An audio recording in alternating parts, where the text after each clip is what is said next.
Hello and welcome to rePRO Film Festival by mama.film. I am Debbie Samples. I'm Leela Meadow-Connor. And I'm Mallory Martin. As the founders of rePRO, we want to thank the village of people who have made this festival possible, our filmmakers, special guests, partners, sponsors, and of course, our audience. You have lent your time, talents, and expertise to help amplify the voices that are so crucial in the fight for reproductive justice and bodily autonomy. When you purchase tickets and donate to rePRO, you've become an active participant of change, as all net ticket sales and accompanying donations support our 5 beneficiary organizations.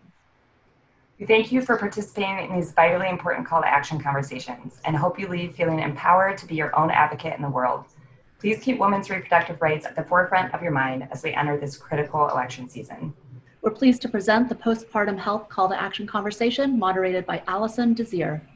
Thank you, rePRO team. My name is Alison, Mariella, Désir, and I'm joined today by some exceptional individuals who will be speaking with me about postpartum mental health. As a reminder, this call to action conversation is to talk openly and honestly about postpartum depression, anxiety, and postpartum psychosis.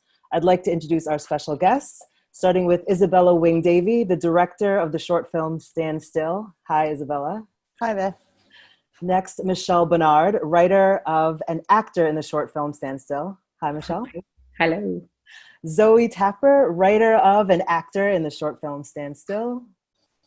And last but not least, Sarah Post. She's a licensed clinical social worker and founder of the Village Perinatal Support Network in Wichita, Kansas.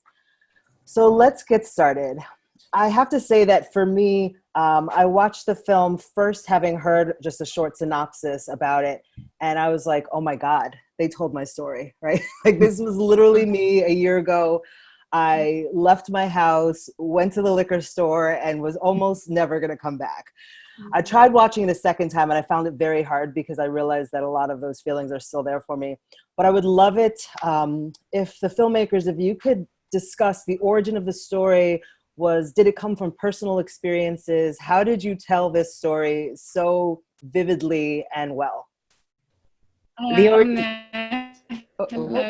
Oh no, that's a great start. Zoe, you sound like you're underwater. Yeah. Good.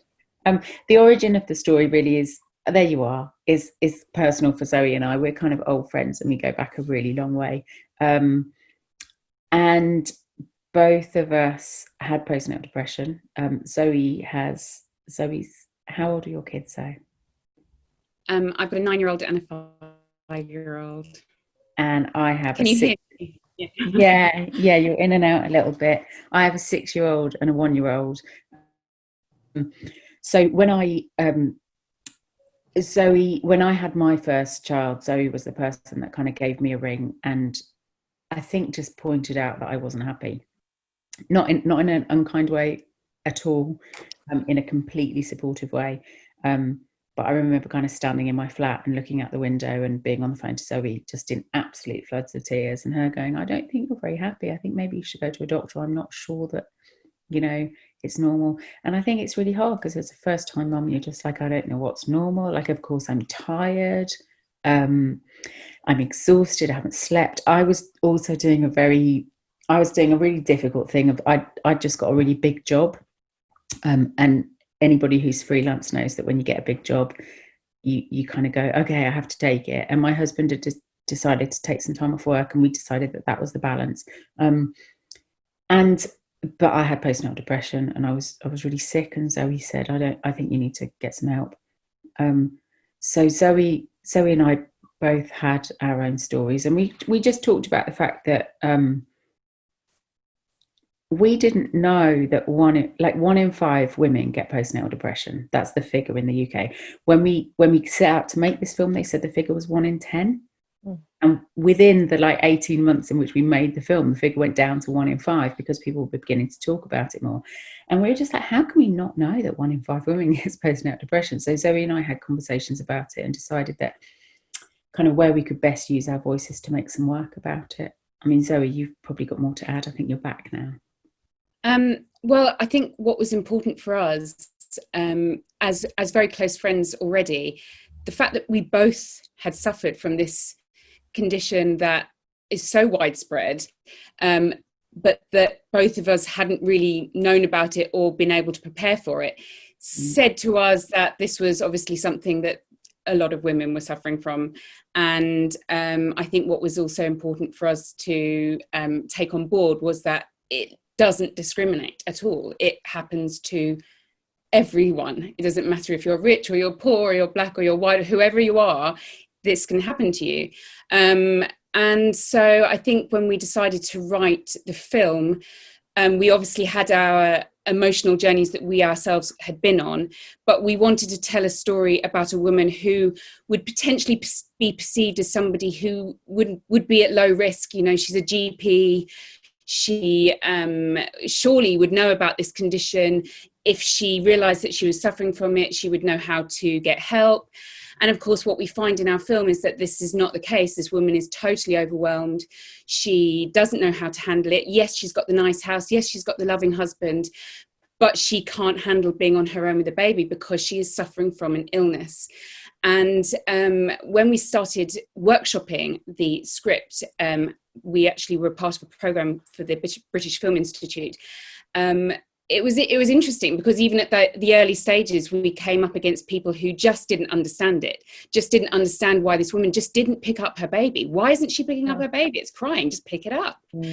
And so there's people have, lots of people, so many people are affected by depression, but actually this particular type of depression, which in itself has such a massive spectrum, is a very tricky one to talk about because actually it's about, and people don't want, I've used this phrase before, but people don't like seeing unhappy mummies. They don't like, this is meant to be the most joyful time.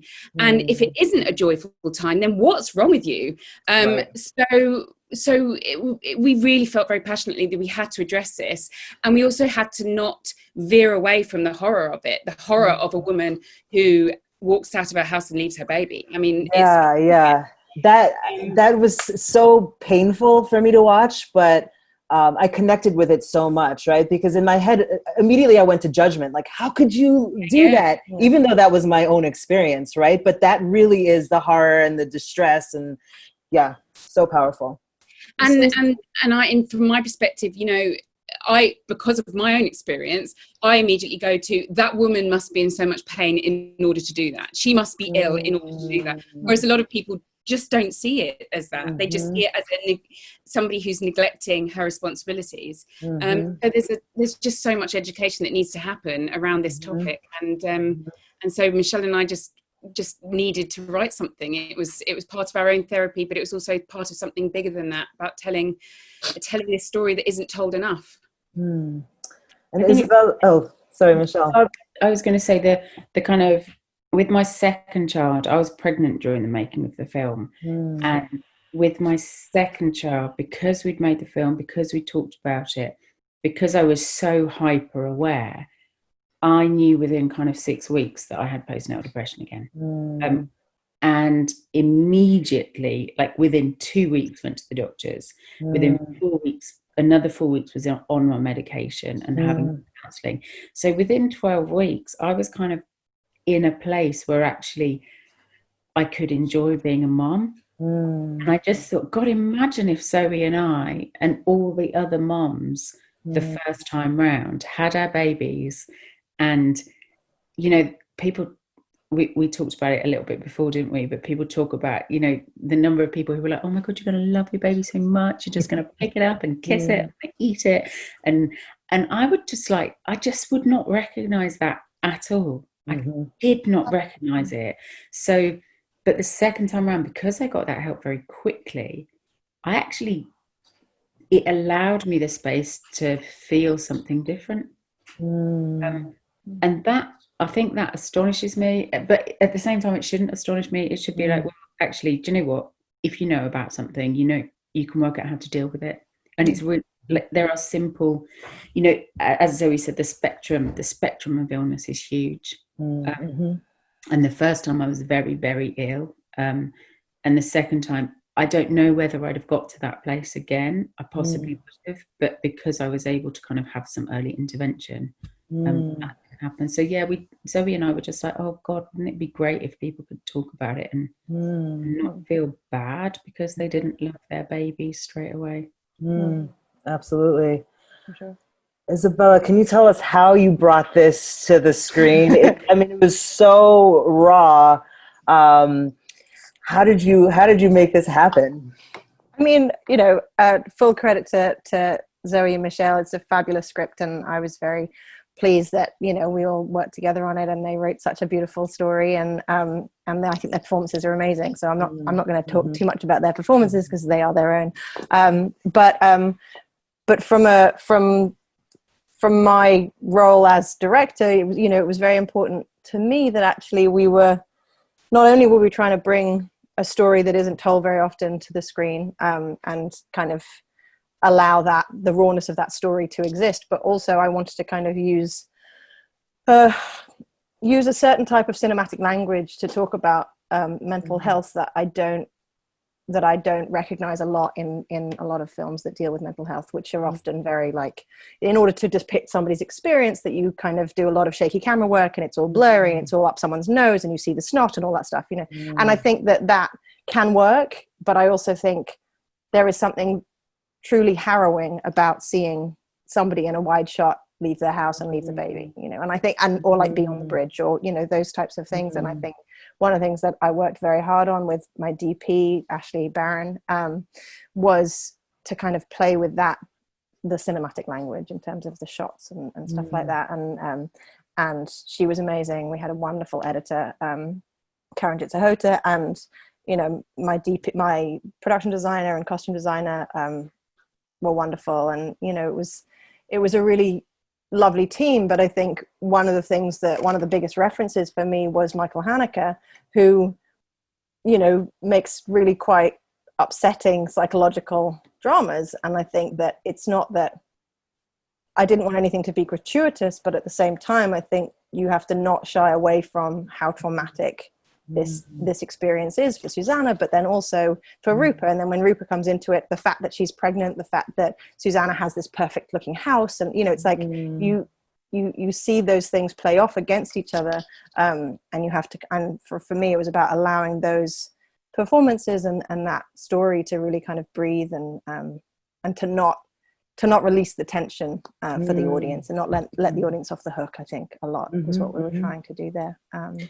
Yeah, I also thought the lighting was so beautiful and haunting, particularly where the baby's in the room and it's like very blue lit. And I don't have the language to discuss lighting, but I was like, oh my God, like my heart jumped out of my chest. Yeah, I mean, without getting too specific about it, one of the things that we wanted to do with the Susanna character, without being too obvious about it, was that she's never directly lit until the very end of the film, until she kind of is willing to acknowledge what she's kind of going through. Like at all times, it's not that she always has her back to a window, but at the same time there's an element of that without it being that she's in the corner in the shadows, so it's like, it's about how to get that subtlety with the kind of symbolism within the lighting and within the color palette and stuff like that, and that's something that we worked really hard on, so I'm pleased that worked for you. It's beautiful. Thanks. Sarah, I'd love you to bring you into the conversation here to sort of give some context, define some terms here about what we're talking about. We're mentioning postpartum depression, postpartum anxiety, postpartum psychosis, and I know in my own experience it's all sort of lumped together, but there really is a wide range of experiences and feelings that we're talking about here. So if you could provide some clarity. Absolutely. I mean, there's lots of words now. I mean, it used to be we just talked about postpartum or postnatal, as I know you use in the UK, depression. And while that's still a really important thing that we focus on, we now understand that this spectrum of mental health challenges that women face in this period are quite massive. I mean, they go beyond just depression. I do want to comment, as I have a lot of numbers. I'll tell you all the numbers. I talk about the numbers all the time. But I want to say that one of the things that was particularly powerful for me with this film was the depiction of depression is not just being someone who's crying.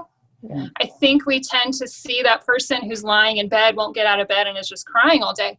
And that's not always what depression looks like. Sometimes depression looks like a nothingness. It looks like an emptiness.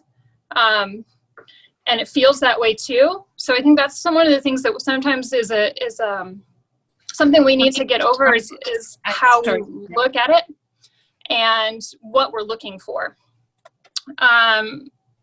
almost, I remember, my own story. That whole walking away from home and walking away from your baby, I think, is such a poignant moment that so many moms can connect with. And I remember breastfeeding my child and just staring at the wall, feeling nothing, and just fantasizing about walking out of my house and not coming back. And so I just really appreciate that you've been able to present that narrative in such an honest way, because I think so many women are going to connect with that, and it may reach women who might not have connected those dots before. So I just wanted to thank you guys for that. I'm a big fan of using narrative in this work in my therapy practice. I have the best job in the world because I get to listen to stories every single day. And my one complaint is that I don't get to share these stories with everyone else. I get to hear one woman tell a story and another woman tell her story and another woman tell her story. And I always think, gosh, if I could just get all of them in the same room so they could tell each other these stories. So I'm really grateful that you're doing this work. So that's my 2 cents there. But let me get to these statistics real quick. Michelle had mentioned the 1 in 5 statistic. And I think, the US and the UK are probably pretty similar here.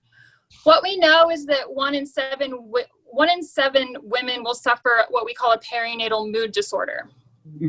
1 in 10 will suffer from anxiety. Now, there's a lot of overlap between the two. Many women suffer from both. Women can also suffer from PTSD, bipolar disorder, and a very, very small portion can suffer from psychosis. When we put all those numbers together, we're getting to that closer to that 1 in 5. Now, that's of reported cases. That's 1 in 5 of actual reported cases that we know of, that people are actually being screened and identified. So that number is likely much, much bigger. Did you ask Alison about symptoms yet, or are we just talking numbers?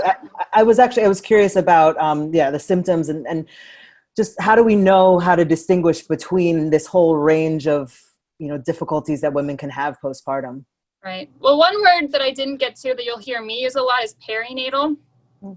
These symptoms can occur during pregnancy as well. So we've started to use the word perinatal because that means during pregnancy all the way through up a year after baby's born. So we know these symptoms can actually occur at any time in this spectrum. And in fact, rates of depression during pregnancy are similar to postpartum. So that's something else to keep in mind. So when I use perinatal, that's what I'm talking about. But, depression's still the most commonly diagnosed. We see typical symptoms of depression like, lack of interest in things, depressed mood. Moms can be tearful. We see some challenges with bonding with baby. We don't talk a lot about that because moms don't want to admit that, because the number one thing that moms worry about the most is being a bad mom. And gosh, if I'm not bonded with my baby, I must be a terrible mom. But we don't talk a lot about that. Moms sometimes really struggle with bonding with their infants, and that's okay. And it might be a sign that the depression might be there. Guilt is a big one. Excessive guilt for new mothers. That's a symptom of that postpartum depression. And in severe cases, we're looking at suicidal thoughts. That might be something that she might be struggling with. But more recently, we've started to understand the impact of anxiety during this period. Anxiety is huge. And I think we've struggled to recognize it because we normalize anxiety in new moms. Of course, women are going to have anxiety. They should have anxiety. They're new moms. There's truth in that. We do have anxiety, especially with our first, we don't know what we're doing. So we have a lot of anxiety, and it's probably the most important job we'll ever have in our life. So we want to do it right. However, when anxiety persists to a degree that mom isn't sleeping, that she's excessively irritable, that she can't get these worried thoughts out of her head, that she won't let anyone else watch her baby, that she's checking on baby constantly, that she won't let anyone else take care of her baby. Sometimes women will have really distressing or even disturbing thoughts and images that enter her mind that really scare her. Thoughts of bad things happening to her baby, thoughts of bad things happening to her partner. Sometimes she may, even in certain circumstances, imagine herself doing these things unintentionally, maybe unintentionally harming her baby. And this image, she just can't shake. And the one thing I hear from women who are suffering from this is, gosh, who am I? What's wrong with me that I would have this thought? And the truth is that these are really common and a lot of women suffer from them. And we need to talk about them. And treatment can help tremendously. I have worked in this field long enough, and I say this all the time, postpartum depression, postpartum anxiety, perinatal mental health is one of the most treatable illnesses when we're talking about mental health. The recovery rates are super high, so I just promote treatment and intervention early on. Trauma, PTSD is common. About 9% of moms will experience some form of trauma. Most of this trauma is related to the birthing experience. Many, whether that's, an unplanned C-section, severe hemorrhage, non-consensual interventions by medical providers. That's the most common. Sometimes trauma can be related to a pregnancy loss, but postpartum PTSD is a real thing, and we're starting to recognize it more and more. And finally, I'm getting all this in. I could talk about this forever, guys, so I'm saying this really quickly. Yeah. Psychosis is the final one that we usually talk about. Now, this one is when we talk about postpartum psychosis, I think people get really afraid. And it's a very, very, very rare condition. And unfortunately, the cases of it that we hear about are usually the most severe and worst cases that have ever existed. So part of me, I really want to start to break the stigma around postpartum psychosis, but it's a very rare illness and it requires immediate medical intervention. It's going to involve someone who's experiencing delusions, hallucinations. A lot of times it shows up as, a woman starting to just act very differently than normal. Her personality may change pretty significantly. She may become either excessively elated or excessively rageful, or even have bizarre thoughts and talk about things that may or might not actually be happening. That's, again, something that's very rare. I think my number is 1 to 2 out of every 1,000 deliveries will experience a psychosis.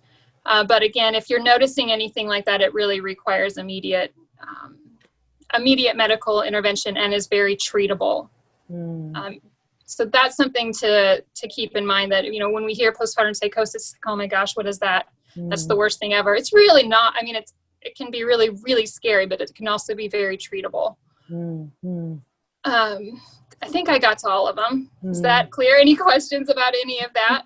No, that was super helpful. And just as you were speaking, I was thinking of the things that affected my pregnancy and affected my birth. I had an emergency C-section. And then I have intrusive thoughts, right, that come into my head. And I'm like, why am I thinking I have a rooftop? Why am I thinking of throwing my son off the roof, right? Like I know that I would never do it, but it's this recurring intrusive thought. I wondered, Michelle, and then I'll go to Zoe, if you could talk about what kind of impact this had on your partners and, the folks closest to us. I think they end up suffering too. 1, because they also may not be aware, and 2, because there's a real sense of helplessness, not necessarily having the information or resources. So if I could start with you, Michelle, what was it like for those around you and in your circle during the time that you were, struggling? Yeah, of course.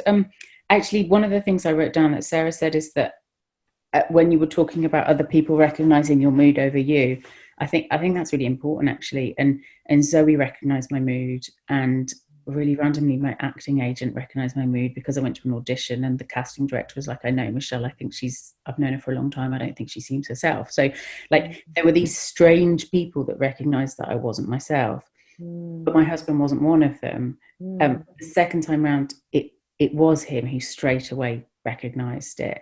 And I think that that's something that's really a useful kind of tool to ask people when you're having a baby, to ask those closest to you to really look at you and they know you. And like you said, we don't know what it's like to have a baby. Of course I'm tired, of course I'm anxious, that's normal. But kind of when it veers off, I mean, I think in terms of me and my husband, it was really hard for him. I mean, for him it was devastatingly painful. It was awful.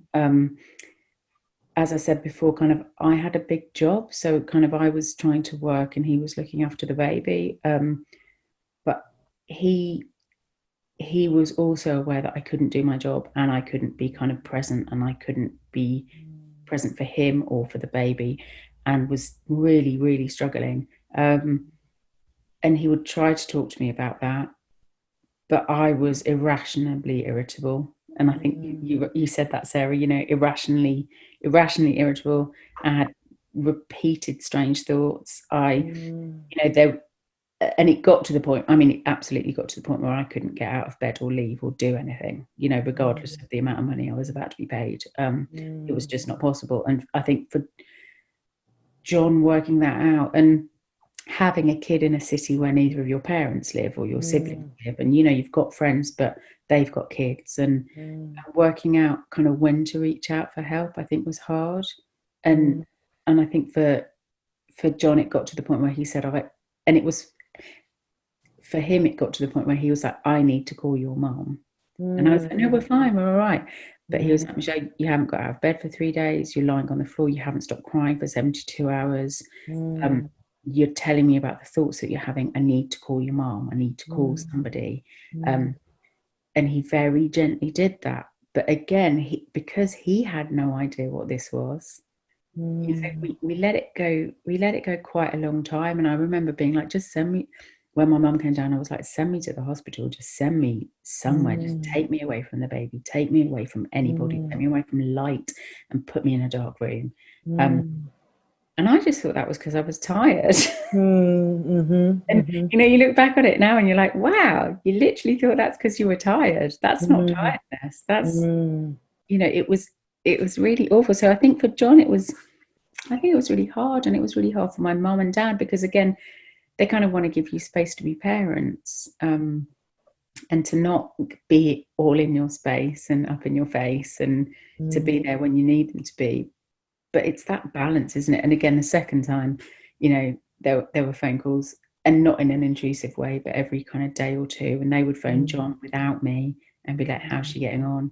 And so it was hard as a family unit, I think. And actually it was hard for probably 2 or 3 years afterwards, because I didn't get the help the first time for probably 18 months.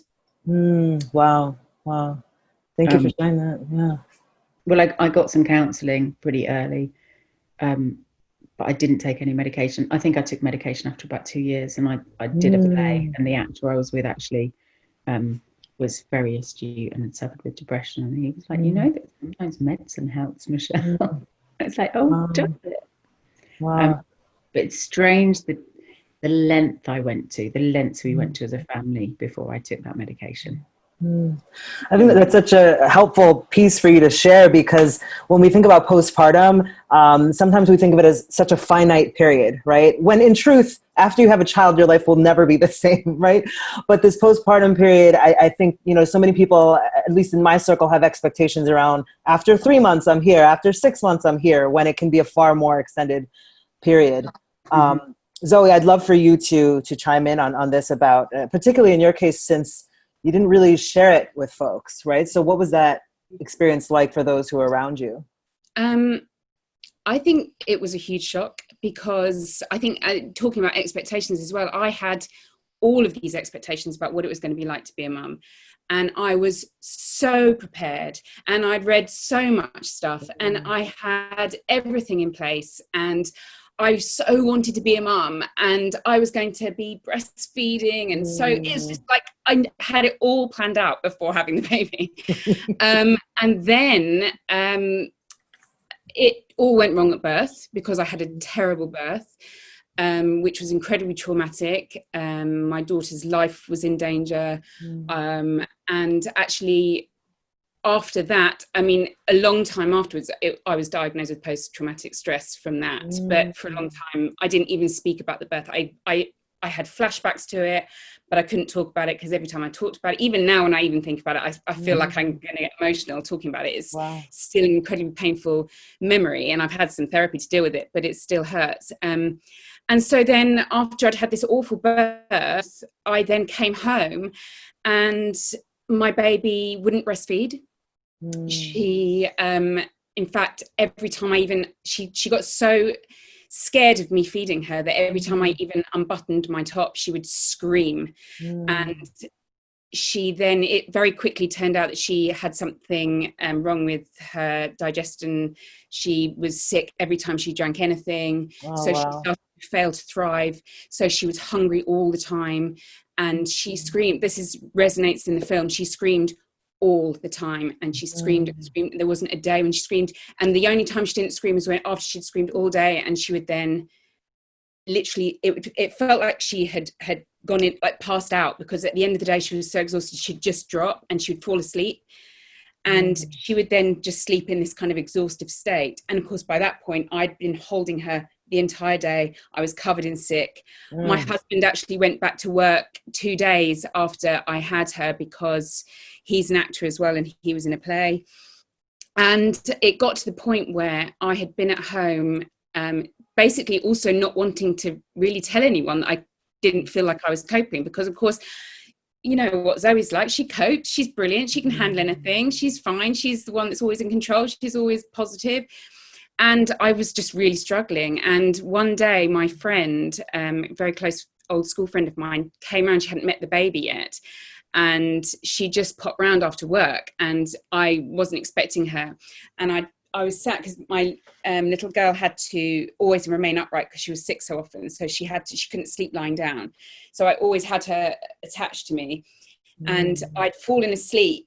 She'd done one of her funny little falling asleep moments, and I'd fallen asleep as well, and we were just like there together asleep, and my friend appeared at the window and kind of gently knocked, and I woke up and saw her, and suddenly it was like a feeling of there's someone who's going to help us. And I opened the door and I practically threw the baby at her, and I just said, you've got to take her, I can't have her anymore, I can't have her. And of course she was shocked. She called my parents, because she's an old school friend of mine and knew my parents, and my husband was at work, so she couldn't call him. And by the time they all arrived, you know, she was holding the baby. I was in bed because she'd told me to rest. But by this point, I wasn't sleeping at all. I mean, I don't think I'd slept for days. Even when the baby was sleeping, I was staring at the baby, thinking that the baby was going to die all the time. I just stared at her breathing the whole time. And so by the time everyone suddenly, it was such a relief that everyone was there, that I just went, okay, you can look after the baby now, and I'll just go to a mental asylum. That's basically how I felt. I was like, oh, I've completely lost my mind, and you need to take me to a hospital, and you can look after the baby. And I thought that was fine. And of course it wasn't fine. And they all were brilliant, and they rallied around. And we actually moved in with my parents for a bit. But it was a shock to them, because they didn't know what was wrong with me, really. It turns out that actually my mum had postnatal depression after she had me. But of course, back in the 80s, it really wasn't talked about at all. And she never really had it diagnosed. And she'd sort of blocked it, I think, until it happened to me. And and so I moved in with my parents. And by this point, I mean, I think it was such a relief to have told everyone how I was feeling, that my body almost shut down. It couldn't take the stress anymore, and it sort of just shut down, and I almost became like a zombie. You know, you talk about, I think Sarah was talking about this sort of dead behind the eyes. That's exactly what I had. In fact, I used to describe it as shark eyes, you know, like how shark eyes are sort of kind of dead. And I couldn't make any decisions. I couldn't dress myself. I had to be told to go and have a shower. I was literally a shadow of my former self. And then I went through a process of, I went to my local doctor, my GP. I got put on medication straight away. And I was desperate for it. I would have taken anything they'd given me. There was none of this kind of, do you want to go on medication? I was like, give me anything. I'll take anything. But I didn't have any therapy, which was an important thing. That sort of backfired on me later on. but I was looked after basically, and my husband was incredible, and he looked after me, looked after our baby. And I will get emotional, but he you know, he took her for her first jabs, which to this day I know I was ill, but I sort of can't forgive myself for it, because John took her as well. Hurdle. So it was hard, and you know, and I used to say to him, you know, you can leave me, like I'm broken now, I'll never do this, and you can go. It's fine, I get it, like you can go, it's okay. And of course he didn't, and he's a wonderful man, he stood by me, but you know, it was really tough for everybody, and obviously really tough for my family to see me like that, and also to look after a baby that wasn't thriving as well, because she was not in a great way. So it was so hard, yeah. Wow. My God, Zoe, you took me back to last year. And again, you said so many things that I know will resonate with women watching. And the thing is that, of course, none of this is normal in the sense that you can feel differently, but it's normal in that so many women feel this way, right? So if we could only normalize your whole experience, exactly what you're talking about, so that those women watching can see, okay, I'm not the only one, right? And prepare them, because I think it is hard to talk to women when they're about to have a baby and say that this could happen, because, you know, people don't really want to hear that information. Exactly. But if it was normalized, if it was like, you know what, there is a good chance you might get this. So even though you might not be hearing it now, here's the information, and this is exactly what you do if you've got any feelings like this at all. So that, and also to hear the process, and also to hear it before. It's like, you know, that people don't want to hear it when they're pregnant. You know, like there was a woman who came to my house the other day to pick up some baby clothes, because I put on a local Facebook group. I was like, look, I've got a load of 0 to 1, have them for free, come and pick them up, I'll leave them on the doorstep, you know, COVID safe. And the woman came to pick them up, and she was like, oh, where did you have your baby? And I told her where I had the baby, and she was like, oh, that's where I'm having my baby, and I'm due in 2 weeks. How was the birth? And it's so hard, because I was like, do you know what? It was awful. I had my baby in the waiting room of the hospital because it was too busy. And there was no pain relief, and people were watching me, and there was no space. And, you know, that's relatively unusual. You know, people do tend to get themselves into a room or onto a ward, but I happened to have my baby in the waiting room.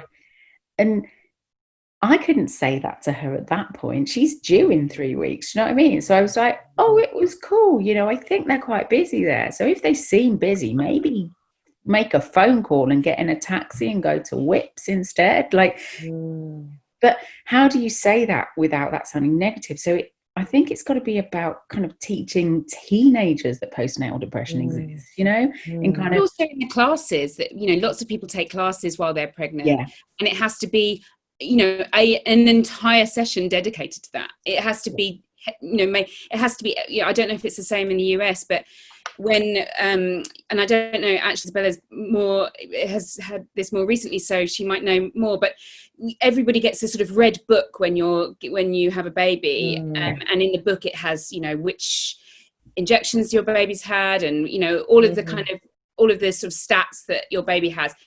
And, you know, even in that book, it should have a page dedicated to this, or a couple of pages dedicated to this is what you might do if you feel like this.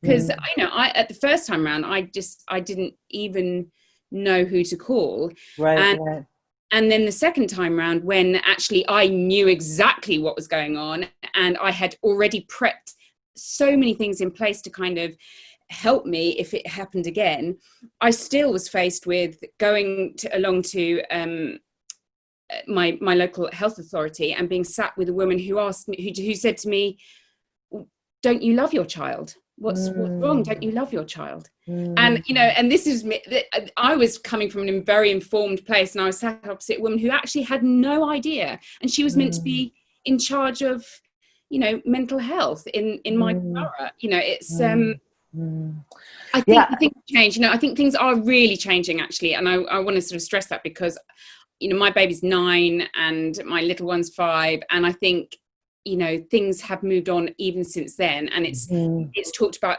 hugely in comparison to my experience, but but it needs to be something that we're just not embarrassed to talk about at all. Yeah, Isabella, I actually want to talk about the scene when we see, you know, Michelle's character with Zoe's character, and sort of within the context of what we just talked about, like who's around you to notice this thing and to name it and to know that you're struggling. So can you tell me about directing that scene? And in particular, there's like a last look that Michelle's character gives that I'd love for you to share about directing. You mean at the very end of the movie? Yes, there's this like far away look. Like I know she's deep in thought. What was meant by that? Look. Yeah. Yeah, I mean, I think, you know, we spent a lot of time when Michelle and Zoe were writing, we developed the script for quite a long time. And I think we spent a lot of time, particularly on that final scene. And I think one of the things that was important with the writing stage, but then when we were, you know, directing it and then in the edit, was about making sure that we really got the various phases of it, and like the point at which Rupa, Michelle's character, kind of realizes that actually it's more of a thing than maybe she first thought when she first came in, you know. And I think there's a real shift, and I think Michelle does it beautifully in her performance, and which is going from what's wrong with you to something coming towards not understanding, but coming towards a recognition of a larger problem. And I think, you know, I wanted to kind of try and position them separately and then bring them together, like in terms of literally the camera work and the blocking and stuff like that. And I think, you know, the very end of the film, there was it was a real struggle actually figuring out where to end, because there's it's always this thing where it's like, do you reveal something that was written that didn't actually end up being in the film? But you guys don't mind me sharing the very last thing? Share. No, I'm looking at Michelle and Zoe. I'm just checking. Remember.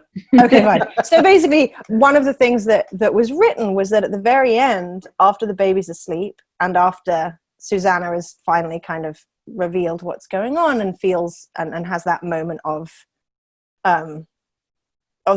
calm and feeling that sense of security, that then Rupa feels her baby kick, and that was the thing that kind of brought the whole thing full circle. And ultimately, when we were in the edit, we ended up kind of cutting away before we hit that moment of the kick. And I think that that for me actually ended up keeping Rupa in that moment with Susanna, is what it came across to me when we were editing it. And I think Michelle can talk about whether that was actually the case in the performance when you were giving it, but that's what I wanted to keep when we edited it, to kind of have that moment of, oh God, but it's you know, it's not, everything's not fixed, and like, now what am I going to do? I've got this woman, and I'm holding this baby, and I've got my own baby, and you know, all of that going on. And I think one of the things that I think we haven't really talked about, or we have a bit when talking about the husbands, is that sense of, if you are the person who is there helping the person who is suffering, if you don't know how, like, you don't necessarily know how to deal with that situation, like Zoe's school friend suddenly being the person being like, I guess I'm going to call your parents, or, you know, and that's amazing that she knew to do that. But like, I've certainly been in that situation with, in my life, where I've been the person where I'm like, shit, I'm the person who has to make this call. Like, I have to decide to escalate this. Right. Like, whether it's calling the authorities, or it's calling a family member, or it's calling a friend, or whatever, but it's like, whether it's depression or it's addiction or whatever, it's like that there is actually a huge burden's the wrong word, but there's a huge pressure on that person as well. And I think that's something that I think I wanted to kind of bring out in the film, and I think that Michelle and Zoe wrote really beautifully, and that actually that's a really scary place to be as well, that we also don't really talk about. So it's like, when you take those classes before you have a baby, and you have your birth partner there, it's like, well, actually that person needs to know what the hell might happen, you know, like, because if the mother can't recognize it, then can the birth partner recognize it? And then what the hell do they do, and who do they call? Because they're not going to suddenly, like, you know, section their wife, or you know, it's like there's just a lot going on, which is about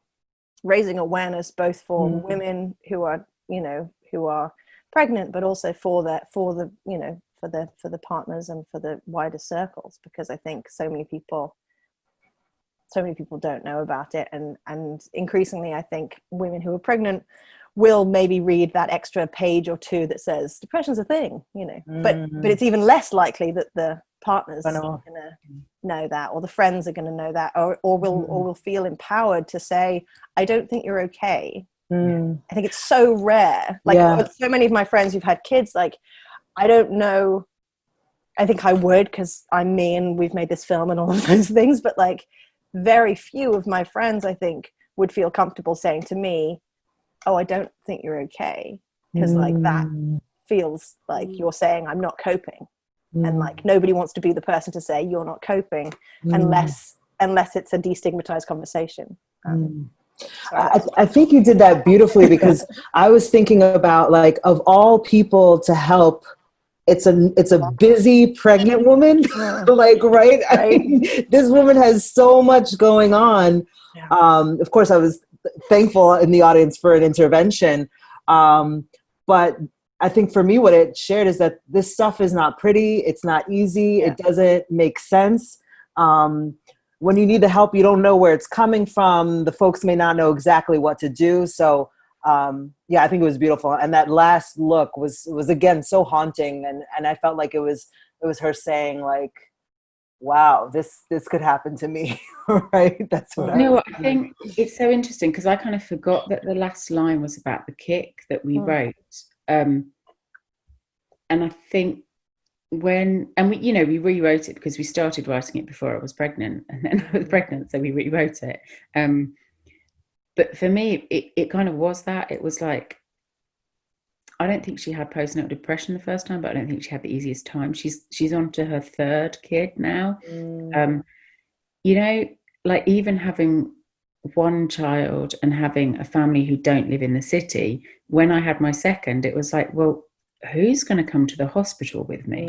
You know, literally, like, how is that going to work? And, you know, we're lucky enough that I've got kind of an amazing mom and dad, and you know, they came down to London, and we were a bit like, don't worry, we'll call neighbours and we'll send Eartha to our neighbour's house, and then John can come to the hospital.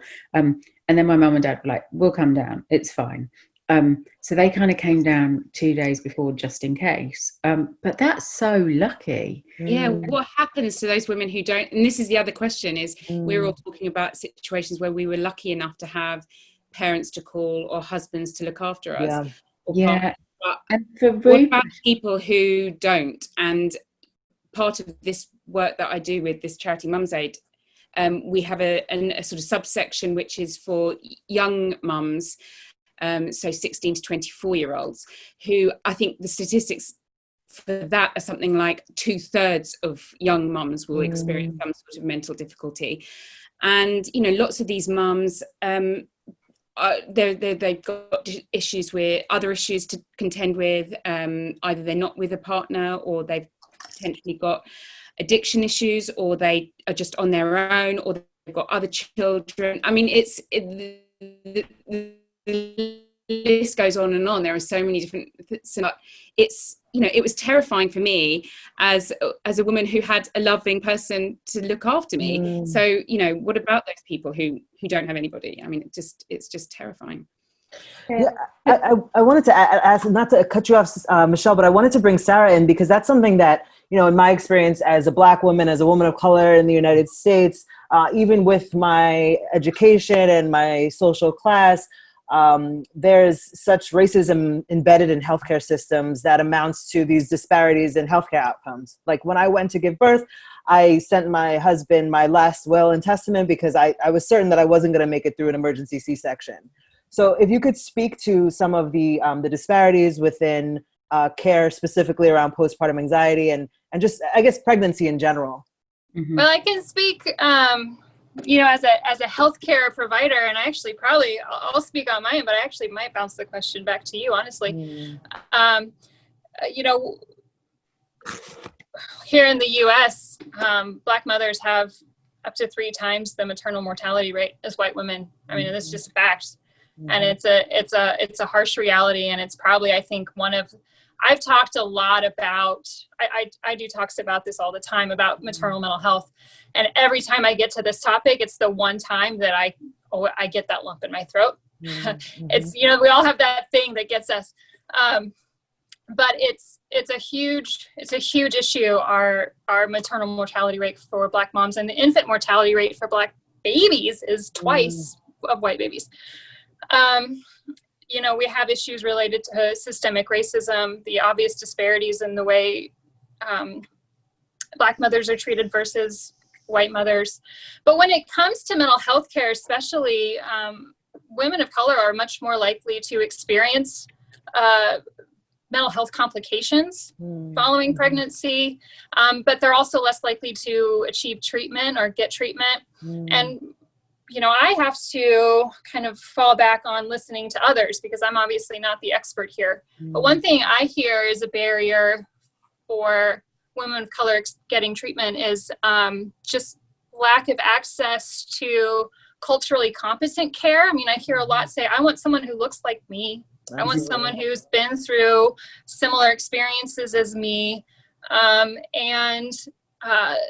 know, I think it's really important that, at least as a healthcare provider myself, that if I'm working with someone or I get a call from someone and they ask me for a Black therapist, I'm going to get them to a Black therapist. I'm going to make sure they find that person. You know, I think that's where I'm coming from. And as far as our nonprofit that we work with, we're trying to build our community of a diverse group of educated and competent providers so that women and families can find that person that meets their needs. Because I'm not the right therapist for everyone. I'm not.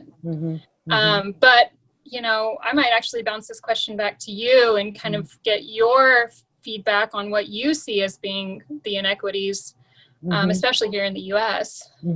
Yeah, I think for sure you nailed it with the you know, we're looking for multiculturally competent therapists, folks who we can you know, share experiences with.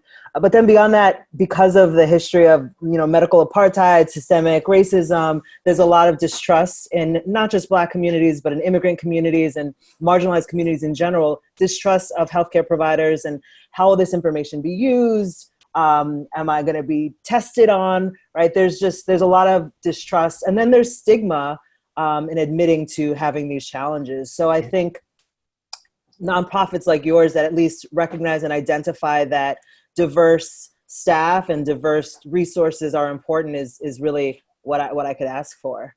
And I want to wrap up because we're having an amazing conversation, but we're coming to the end here. And I want to have each of you, I'll go around the circle, share, you know, as a final call to action, what can we do as a society to better support women after giving birth? If there's one thing that you hope somebody watches this and can walk away with knowing, okay, this is one thing I can do to move this conversation along or to help people get better access. And I'll start with Sarah, actually, and call out as we go along. Okay, so the question is, well, I think in the work that I've done in the years that I've done it, I can't promote the one thing I can say is I want people to talk about it.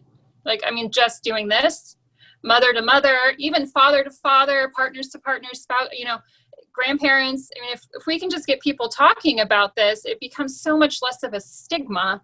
I was the first one of my friends to have babies. And I remember after the struggles I went through, I was brutally honest with them about everything. And I think they were kind of, you know, like, what's going on with Sarah, that she's pretty negative. But now that most of them have had their own babies, they're some of the strongest supporters of my organization. It makes sense. They get it now, and they're not afraid to talk to me about it because they know that I'm honest about it. So I think that's the one thing every single person can do to contribute to this is just to talk about it. Isabella? Yeah, I mean, I think probably we'll all say a version of that, but I think one of the things that I found so interesting about all of this is actually when people do start talking about their experiences, the number of people who kind of go, oh yeah, I think maybe I had that, like of other generations, you know. And I think that's been kind of fascinating for me to have conversations with like people like of my mother's generation, who are, you know, educated, intellectual, like, you know, actors and artists and, you know, all that stuff. Like that's my family background. And the number of women who like came to a screening, I had a bunch of family friends come to a screening in London who were just like, oh yeah, with my first, oh God, you know. And I was just like, I never knew that. Like it's not like that was ever a conversation that was ever had when I was in my 20s or 30s, or whether it was my mom or her friends or whatever. And that's been kind of interesting. And I think this idea of it's not like it's a modern problem.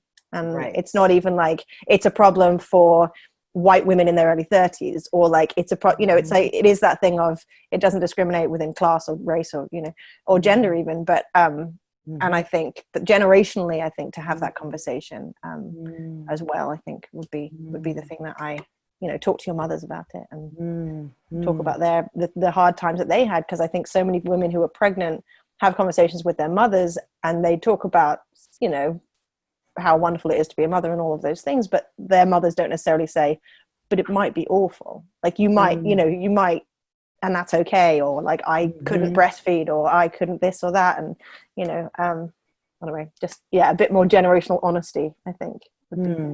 I like that, generational honesty. Yes. Yeah. Michelle. I mean, a similar thing, really. I think, you know, I think it doesn't discriminate in terms of lots of things, but I think it's really, I do think it's important to look at the disparity. You know, in the States, you talk about women of colour. In the UK, we talk about BAME communities, and, you know, that one of our charity partners, Acacia, has kind of done some research into that, and they've looked at, you know, of the figures discussed, they look at like the rates of postnatal depression in BAME women being 13% higher, but that's of the reported cases.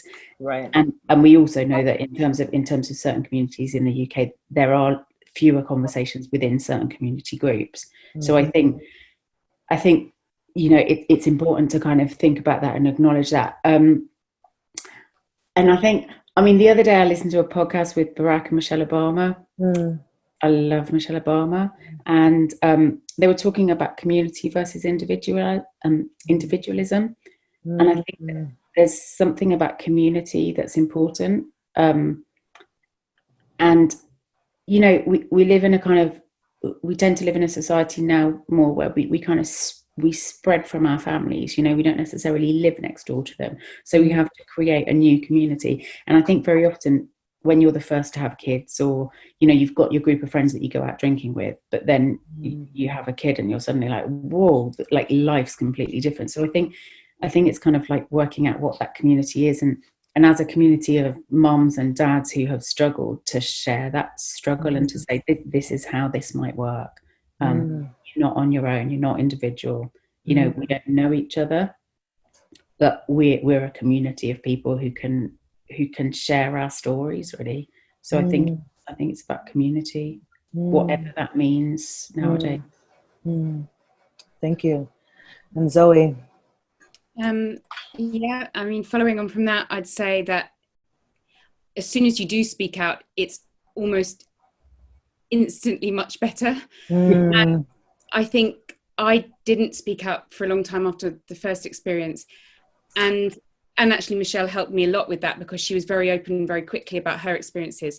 But now I stop talking about it. So I now speak about it all the time, and I tell people even if they don't want to hear it.